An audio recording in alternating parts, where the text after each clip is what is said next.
Hello, I'm Lant Pritchett. I'm the RISE Research Director, and this is part 4 of a series of lectures about conceptualizing education systems. In the first one, we articulated the need for a system approach. In the second one, we showed a particular system approach, which is the RISE 5x4 accountability framework, which is derived from the World Development Report 2004 framework. Then in the third lecture, we articulated the idea of a system property called coherence, and in particular coherence around learning outcomes, and articulated the systems that were incoherent around achieving learning outcomes in 3 different ways, either in 3 different ways within the 5x4 framework, could lead to poor outcomes.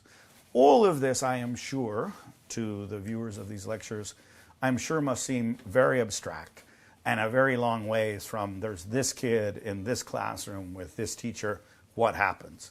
So the goal of this 4th lecture is to talk through just some empirical examples of ways in which the incoherence of education systems has led well-meaning reforms to not have the payoff that one would have expected, and how a move towards greater coherence can improve that. So I'd like to start from a very famous empirical example of Michael Kramer, who has since recently won the Nobel Prize for Economics. He did a study many, many years ago in Kenya in which they used a kind of randomized controlled trial methodology in which there was a clear treatment set of schools and a clear set of control schools so that they could eke out a direct estimate of the causal effect of what they were doing. And there's a lot of discussion nowadays about the rigorous evidence that might emerge from randomized controlled trials. Now, the interesting thing about this study is in some ways they started with trying to do a randomized controlled trial about something everybody believed was true. So what they were going to do is they were going to go into schools in Kenya, in a region of Kenya called Busia, which is a relatively disadvantaged region of Kenya. And in many of those schools, there was less than 1 textbook per child. And everybody believed that students would have better learning outcomes if there was 1 textbook per child. This had been a foundation of education policy kind of around the world to create a curriculum, create textbooks that are aligned with the curriculum, and then make sure every child has their own kind of textbook and workbook. So that's what they set out to test in an experiment. So they went in, they worked with an NGO that was going to provide incremental financing, and they provided textbooks to some schools and not to other schools. Once the experiment was finished and they analyzed the data, they found that there was no difference in learning outcomes of children in the schools that got the textbook versus children that didn't get the textbooks, on average. This was puzzling. This was perhaps paradoxical. It was like, well, everybody knows, in the everybody knows sense, that having textbooks is integral to the learning process. How can it be that your experiment has come up with this crazy result? So they started doing what we do to data when we don't get what the answers we expect, is they started torturing it. They started slicing it up this way, slicing it up that way. Well, what happens if we analyze it this way? What happens if we analyze it that way? And what they ultimately found was that they were providing textbooks to grade 4 students, and that has kind of research methodological reasons, because grade 4 students are often advanced enough, it's easier to kind of test them in a written way. So when they looked at it, what they learned was that the top 20% of students in schools that got textbooks actually learned a lot more. But 80% of the students in the schools who got textbooks didn't learn any more.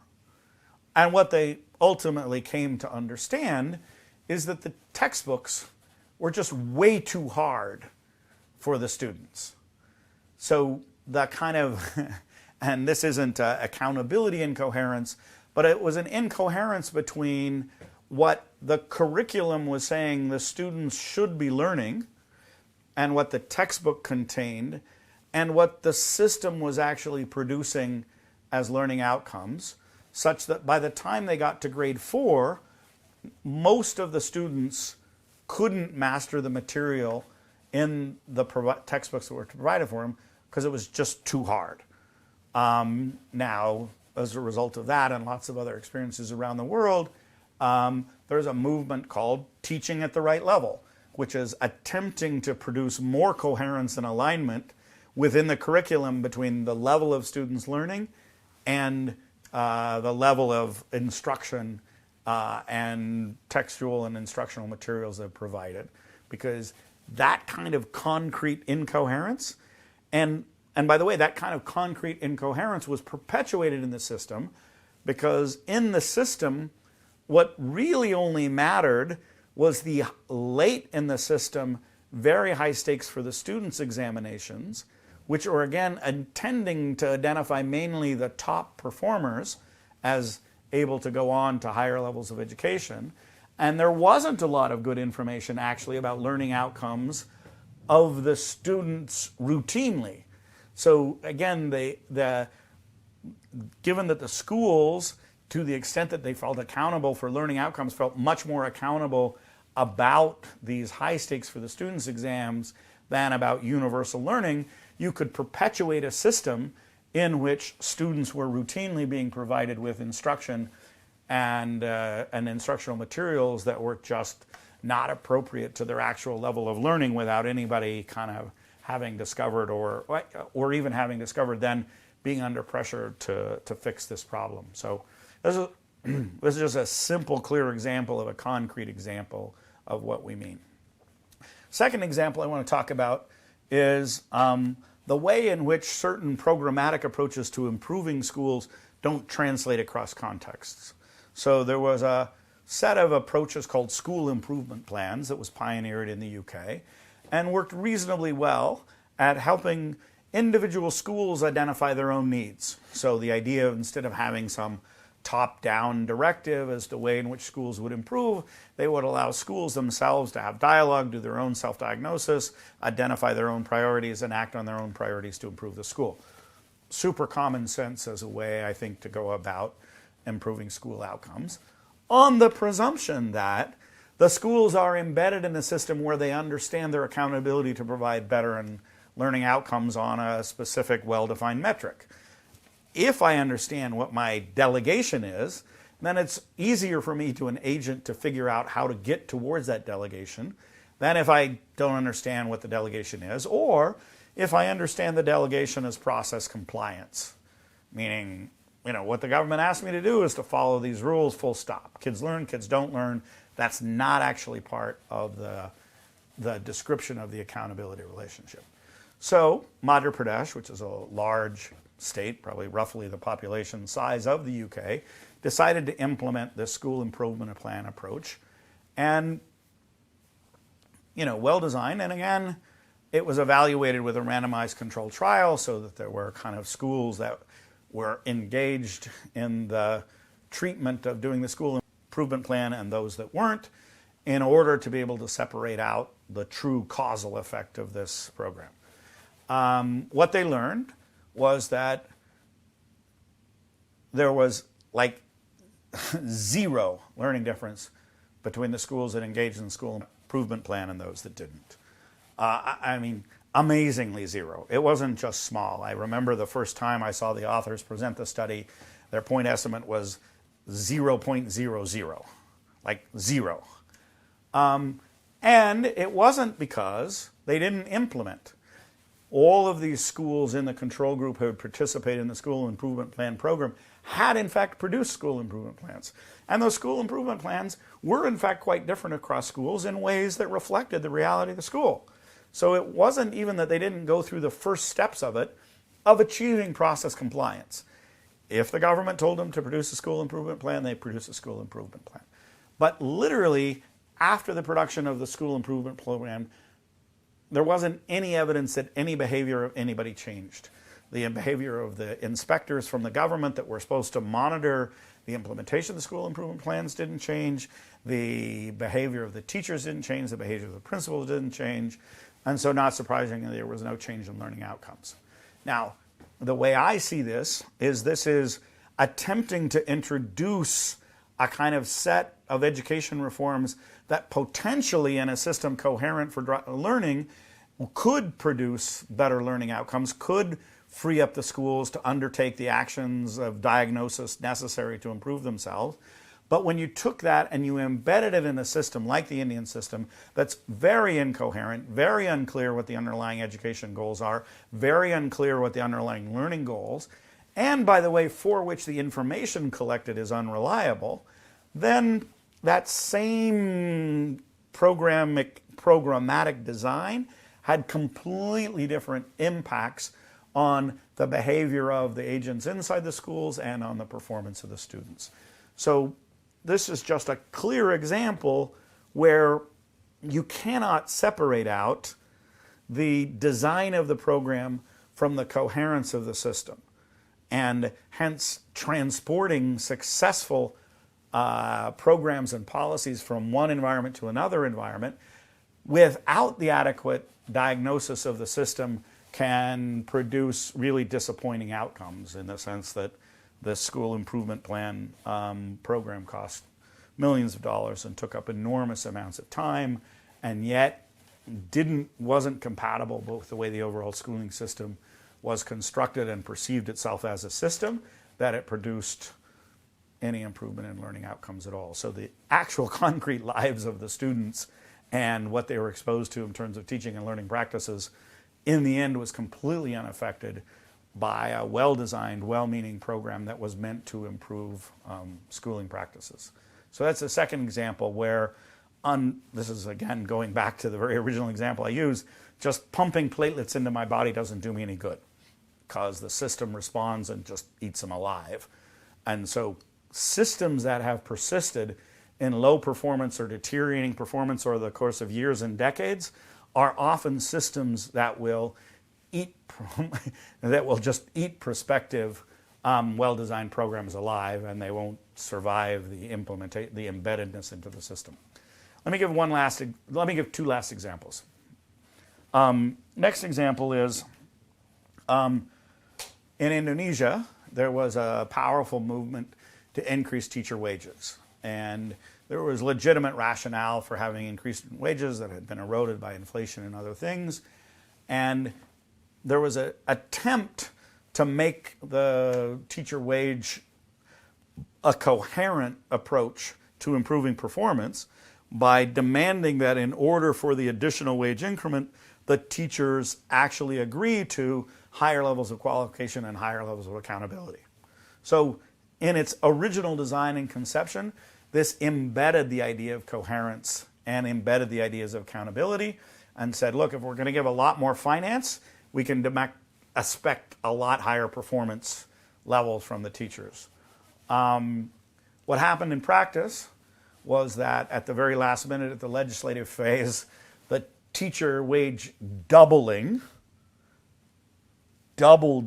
teachers' wages, went through, while it was at the same time roughly stripped of all of the elements that would have provided for higher performance or higher accountability, and hence, again, a kind of very detailed study of the impact of doubling teachers' wages, and I emphasize doubling teachers' wages because this is a significant sacrifice for parents and taxpayers throughout the entire economy. The doubling of teacher wages, again, had zero demonstrable impact on the performance of the teachers who received the doubled wages. And has now put Indonesia on the hook for maintaining those teacher wage improvements into the far future. So billions and billions of dollars that potentially could have been otherwise used to improve learning performance in Indonesia disappeared into an effort that was made to improve finance that had lots of legitimate rationale for it. I'm not, by any stretch of the imagination, saying that teacher wages shouldn't be adequate to attract, retain, and motivate the teaching we need to achieve the quality we need.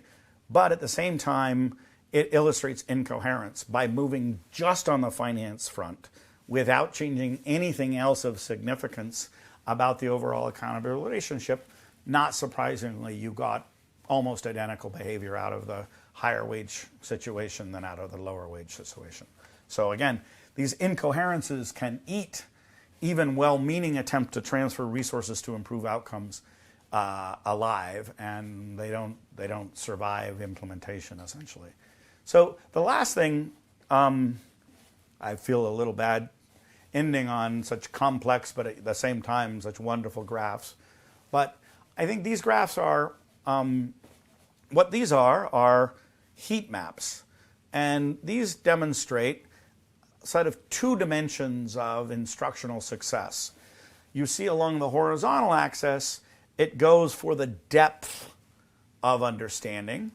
Can you go from memorize to carry out procedures to demonstrate, to make conjectures about how these procedures work, to actually use the kind of skills you've acquired in non-routine situations? That's what's happening along the horizontal axis. Whereas along the vertical axis is coverage. If you look, this is the mathematics curriculum. It says, you know, how much is number sense, how much is arithmetic operations, basic algebra, down to probability and analysis.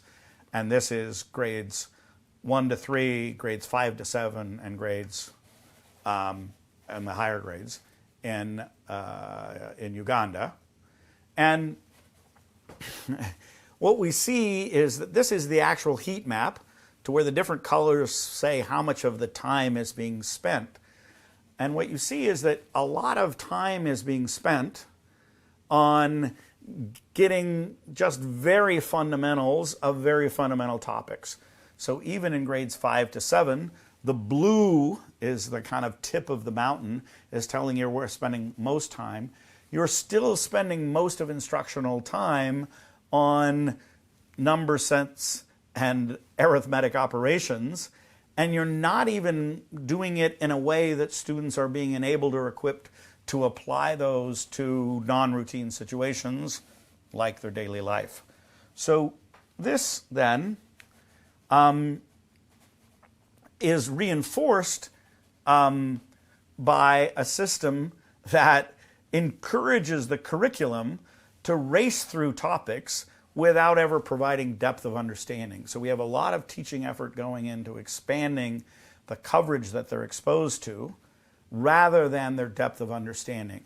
And this is in part, again, a deep incoherence in the system, because when you look at how students are measured, they're often measured against high stakes for the student examinations that don't in fact assess their ability to use these skills in ways that are creative or relevant to their life, only assesses their performance or their ability to reproduce mechanically the procedures they've been exposed to.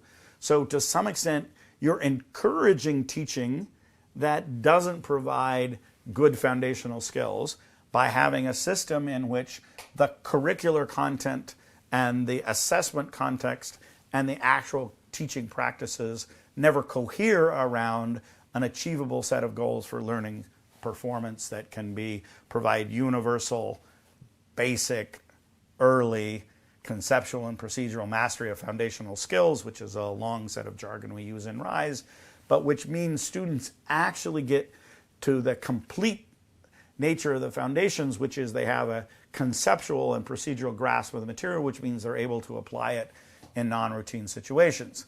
But in order to get there, you would have to have a system that was coherent for getting there, which means the information you collected of and about the students was helpful to the teachers in accomplishing that goal, as opposed to the teachers being driven, not unreasonably, by a late in the system high stakes for the student examination that assessed curricular coverage in a very narrow way and encouraged rote memorization rather than depth of understanding.